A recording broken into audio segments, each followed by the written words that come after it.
Now, Matt, the other thing that I think is important is to be an engaging talker, because if you are interviewing for a role, you want to sort of reach out and say, "Hey, I I'm someone who's going to be engaging, lively, be an active part of the team." So, how do you show in the interview that you can do that and engage your listener? Yeah, engagement is really important. I believe the most precious commodity we have in the world today is attention. Getting people's attention is hard, but sustaining that attention, keeping that attention is even harder. And sustained attention is what I call engagement. We can do a lot of talking at somebody just by itemizing lots of lists and details, but that can be really hard for people to remember. Instead, if we can engage them so they actually are part of the conversation. So when somebody asks you a question, you can actually put them in the answer. So if somebody says, "Tell me about a time you've had a difficult challenge," I can start describing the time, or I can say something like, "Andrew, as you know, it can be very difficult when you have a hybrid meeting and some people are virtual and some are in person." Do you see what I did there in my answer? I actually pulled you, my interviewer, into my answer. So now you're not just listening to me, you're part of it. Similarly, I can use what I call time traveling language. I can say, "Imagine," or "What if we could," or "Picture this," in as part of my answer. And when I do that, you actually see it in your mind's eye. So rather than me telling you, I can help increase the productivity of this particular department, I can say, "Imagine what it would be like if we in this department were 30% more effective." That's what I can bring to the table. So by using language like imagine, what if, picture this, by using the other person's name, the interviewer's name, and putting them in the situation, by using examples and analogies that can really help people understand and relate to what you're saying, you engage them. The big mistake that many of us make is we just itemize our resume or our LinkedIn profile instead of bringing it to life. And you bring it to life and also engage your interviewer by using their name, using time traveling language, telling stories and showing rather than telling, and then ultimately using analogies. That's how you can engage people and make them feel part of it. And when they feel part of it, you're not only forming a relationship with them, but you're helping them to remember what you're saying so that they can choose you over somebody else who is less memorable. Yeah, and especially the saying the name part of it. I think there's been, endless amounts of research showing Mhm. that when you actually include a person's name, they feel like you're building a relationship with them. So, if you want that callback, if you want them to respond to your thank you note or your in mail or whatever like that, you definitely want to make sure that you're remembering their names, you're saying it. And I know that can sometimes be difficult, but there's no issue at the beginning saying, "Hey, I'm sorry, what is your name again?" Those sort of things. That way they know that you care about who they are, and that you actually do want to reference them in the future. So I think that's okay to ask them, right? Absolutely. And beyond just saying your name, there's some good research that says just using the word you don't even have to say the person's name, but you can say, "As you know," that in and of itself pulls people in and makes them more engaged. And certainly if you can't remember someone's name, you should ask. And a great way when you first hear somebody's name for the first time is to repeat it. "Nice to meet you, Andrew." And that's a way of helping yourself remember the name, and it demonstrates that you really heard the name. Typically the interviewers will introduce themselves, and it goes back to what we talked about, the names. I would say the person's name, "Very nice to meet you, and here's who I am." But when I introduce myself, I recommend this for everybody.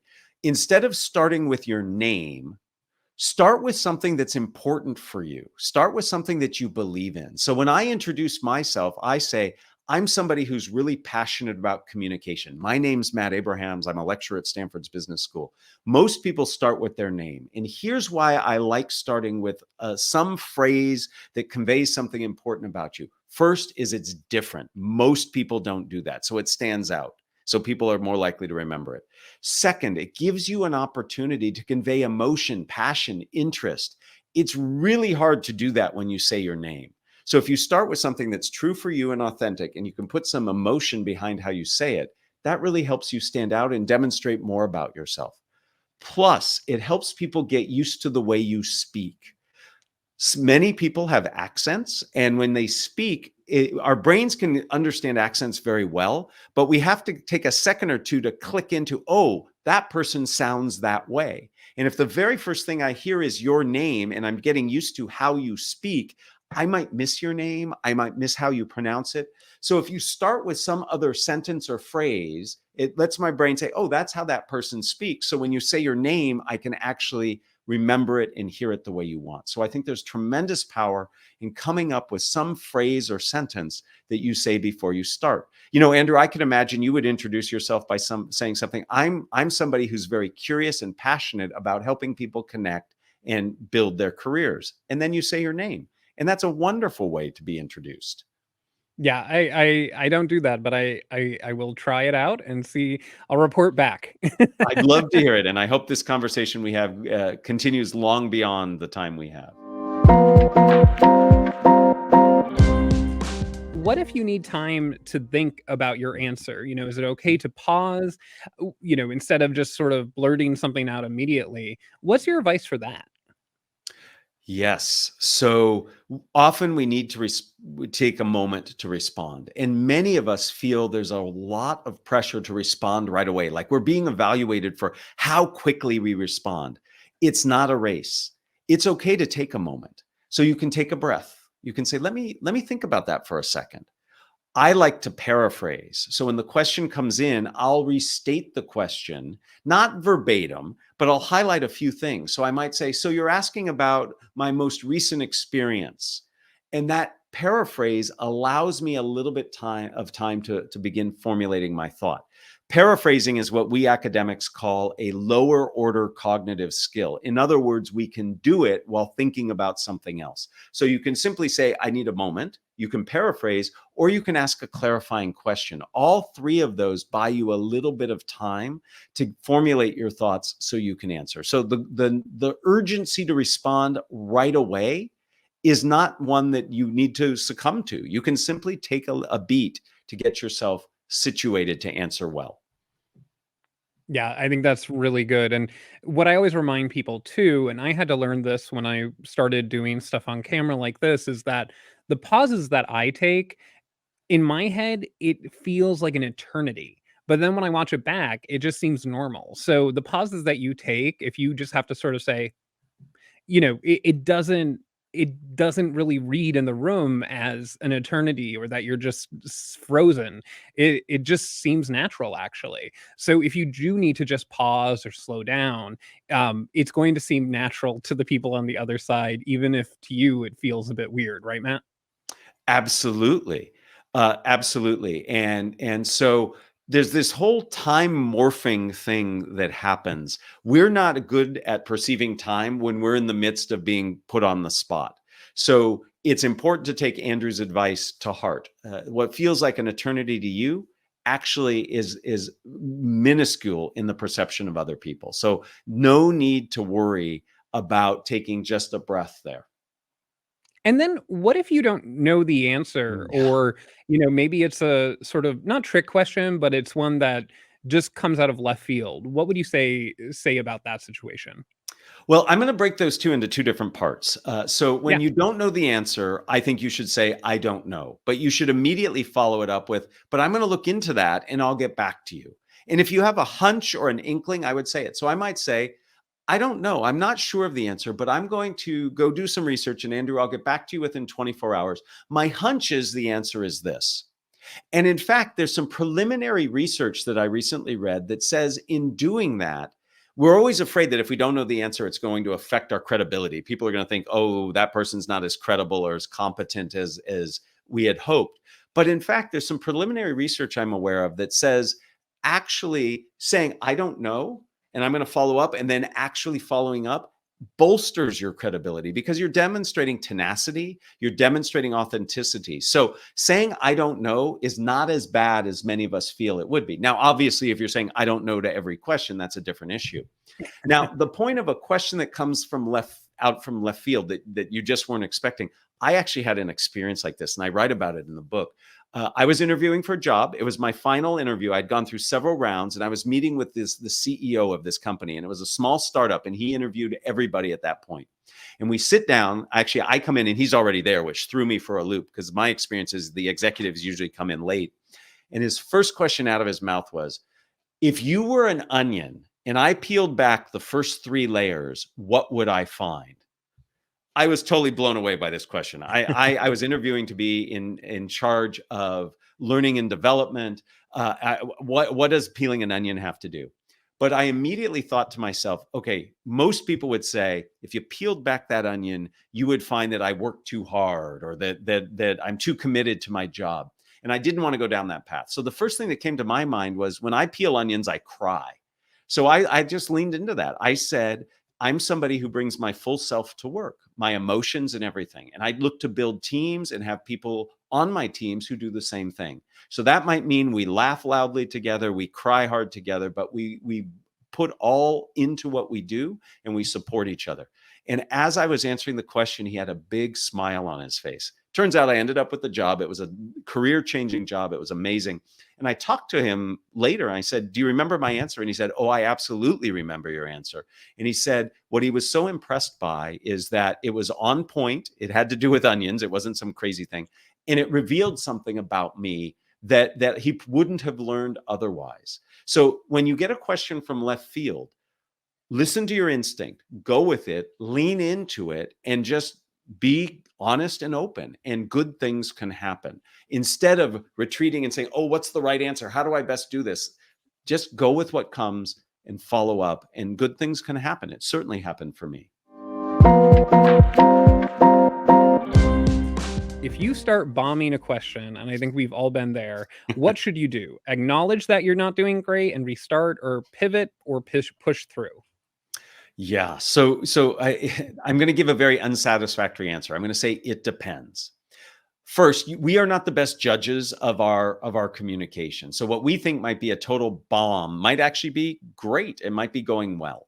I have this notion I talk about in my book of seeing situations like this not as mistakes, but missed takes. In movie and television production, they do multiple takes of a scene. Take 1, take 2. You've seen that clapboard that they clap.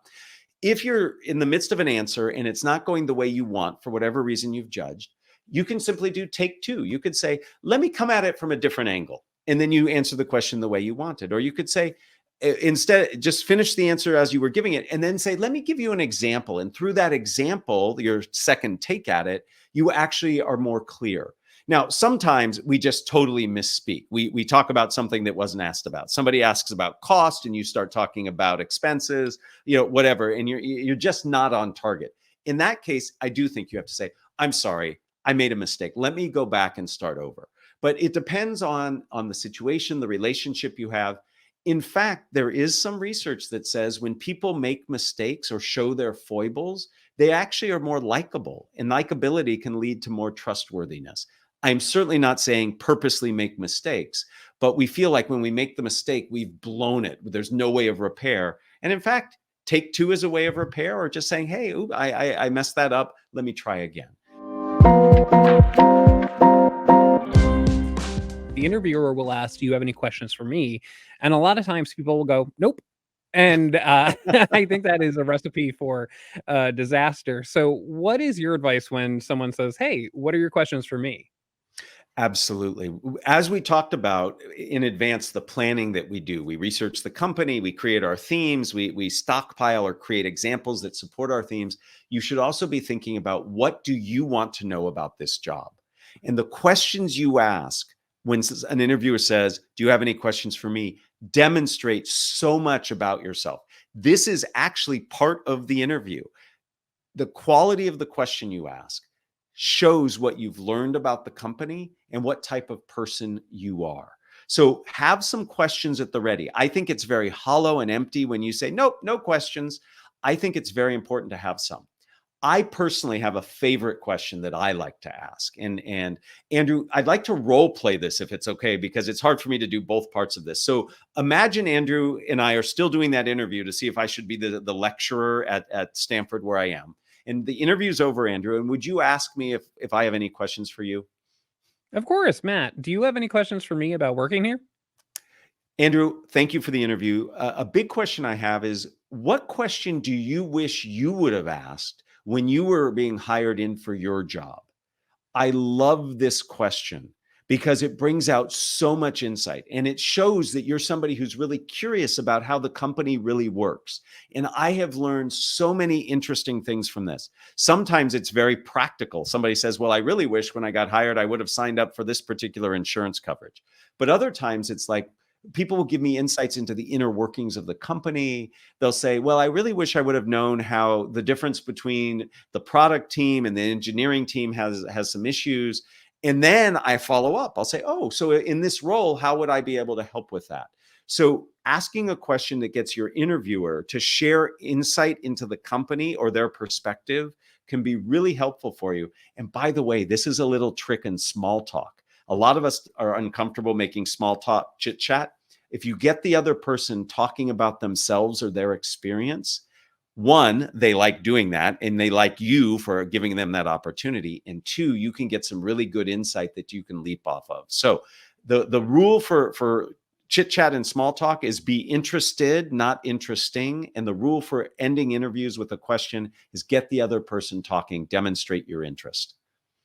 Yeah, I really, really like that. And actually, I've heard different people throughout my career suggest that, including, what is maybe the one weakness that stands out to you about myself on my resume or something. That Mhm. also gives you information if you don't get that job Mhm. to strengthen your resume or something like that in the future. So there are a lot of really good questions that you can use for figuring out if the company is for you, if the employer is for you, and also just for future job searching purposes. So I really like that question, Matt. And the next question I have, and this happened to me when I was interviewing for colleges. I was going interviewing at a journalism school, and I remember my nerves got the best of me, and my Mhm. voice just went away. It had never Mhm. happened to me before. Obviously, I talk a lot, and I just didn't have voice. And I remember having to excuse myself to go get water because I just couldn't talk, and the nerves got the better of me. So, if people find themselves in that situation, what do you recommend? Yeah, so anxiety looms large in all communication, but especially in interviewing and when we're put on the spot. And there are things we can do to manage our anxiety. But before I share those, I simply want to say being nervous is normal and natural. We have some evidence that says upwards of 85% of people feel nervous in high stakes situations. And quite frankly, I think the other 15% are lying. I think we could create a situation that makes them nervous too. So I want people to understand that when you feel nervous about a job interview, that's normal. That's natural. There's nothing unusual about it. But there are things we can do to learn to manage that anxiety. And it's really a two-pronged approach. I think we have a visual that speaks to this. We have to manage both symptoms and sources. Symptoms are the things that we physiologically experience. And that's what was happening for you, Andrew, when you shared that story about your interviewing for journalism schools. And then sources are things that initiate and exacerbate or continue that anxiety. So let me share with you just really quickly a few things we can do to manage symptoms. Some of us feel our heart pounding. Some of us get a little shaky. Some of us perspire. These, again, are normal and natural. The single best thing you can do is to take a deep belly breath. The kind of breath you would take if you've ever done Tai Chi or yoga, where you really fill your lower abdomen. The rule of thumb, or I like to joke, the rule of lung is you want your exhale to be twice as long as your inhale. I learned this from a guest on my podcast who shared this with me. And you really want that exhale to be twice as long. So if I take a three count in, I take a 6 count out. And the great thing is you only have to do this 2 or 3 times. So before I walk into the room where I'm being interviewed, I might do this. Before I unmute myself, if I'm on a virtual call, I take a couple deep breaths. This slows down your heart rate, slows down your speaking rate, can bring your voice back if you have the problem that Andrew mentioned, and it can really make you feel more in control in the moment. Now, if you're somebody who gets really shaky, that's adrenaline. Adrenaline's job is to move you from threat to safety. So do some movement. You've noticed that Andrew and I gesture with our hands. When we speak, I lean in a little bit. Those movements actually give that adrenaline a place to go. So we want to move with purpose. And then if you're like me and you blush and perspire, that's because your core body temperature is going up. When we get nervous, it's like we're exercising and we get hotter. So we need to cool ourselves down. And a great way to do that is to simply hold something cold in the palms of your hand. Before we got on this call today, I was holding a cold glass of water to make sure that I wasn't blushing and perspiring. The palms of your hand regulate and control your temperature. You know, on a cold morning, if you've ever had a warm cup of coffee or tea in your hands and it warms you up, we're just doing that in reverse. So there are many things we can do to manage symptoms. And I'm happy, Andrew, if you'd like to talk about sources as well. Yeah, that'd be great. And especially, I do want to double down on the breathing part of it. And Yes. sometimes when people they think it's a little bit silly to do deep breathing, but it really does work. And there's actually a method, I believe it's the 4-7-8 method, Yes. which is basically you inhale for 4 seconds, you hold it for 7 seconds, and then you exhale loudly, even with a little bit of a noise, for 8 seconds. And that sort of has been shown to calm people down Mhm. just using sort of their nervous system. So if you have, I wouldn't say do it when you're in the interview or maybe around other applicants or in the waiting room, but maybe in your car, in a Yeah. stairwell, something, it's something that you could just do. And it really does just slow you down a little bit and gives you time to say, hey, you know what? I got this. So, but yeah, can we talk about the symptoms? So some of the sources, sure. But before, I want to just echo what you said about breathing. That technique, and there are many other techniques, box breathing and different types of counting and breathing. All of that is to get you focused, centered, and to take advantage of your body's own relaxation response. And in every single one of these breathing techniques, they all have the exhalation longer than the inhalation. Now, there are also sources. These are the things that initiate and exacerbate our anxiety. Let me point out two. One is that when we answer interview questions or do any kind of spontaneous speaking, giving feedback, making small talk, we want to do it right. We want to give the best answer. We want to give the perfect way of responding. And that makes us very nervous. So, what we need to do is we need to remind ourselves that the goal is just to answer the question, as I mentioned earlier. So the source of the anxiety is our wanting to get it right. And the way we manage that is just focus on getting it done and really connecting with the person we're speaking to. Another source has to do with the goal we're trying to achieve. We want to get hired or we want the next interview. And that anxiety about that goal can get in the way of us actually performing well. So instead of worrying about a potential negative future outcome, like not getting the job or not getting the next round of interview, get yourself focused on the present moment. And you can do that in several ways. Before you go into the interview or join the virtual call that you're being interviewed on, do something physical. Walk around the building. That will get you in your body and out of your future's perspective.